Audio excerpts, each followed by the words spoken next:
When sampling woody vegetation, we cannot use a 1/2 meter by 1/2 meter quadrat as these species are too big. So oftentimes we opt to use a belt transect. This uses the same 20-meter transect line as the herbaceous sampling methods, but instead we use a 2-meter ranging rod, which we place on either side of the transect line. So to sample woody vegetation, we walk along the transect line with this 2-meter ranging rod with the transect line as our 0 point.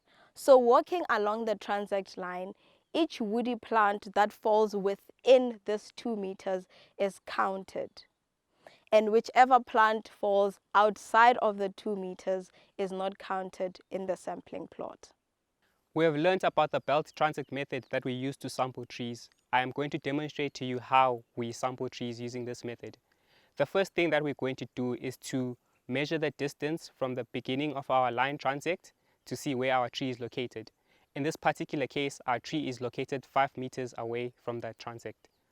And then after that, we're going to measure the distance where the tree falls on the side of the transect. So in this particular case, it's 1.5 meters. That's where our tree is. So we can be able to come back and get a vegetation map of where we are in our particular landscape. Now that we've identified where our tree is in the landscape, we now need to identify the name of the tree. So looking at this tree here, you can see it has some silver gray leaves and they're all in a cluster. So the common name is a silver cluster leaf, but because I know the name, this is a Terminalia serratia. But if you do not know the name, you can take a sample and then we're going to look into what the name is in the tree identification books that we have. After we've identified the name of the tree, we're going to take some measurements of this particular tree to see how big it is and how much biomass it contributes to this particular landscape. What is the height of the tree?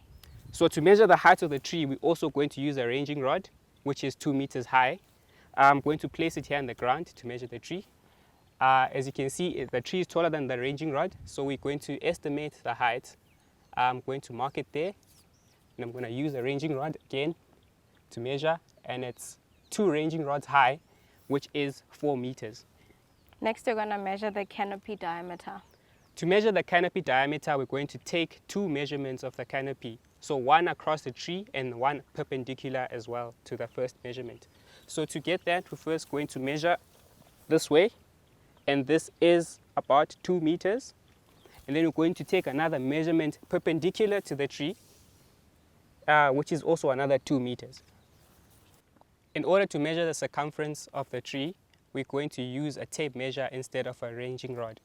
This is a multi-stem tree and all the stems are a similar size, so we're only going to measure one stem. I'm going to take the measurement now.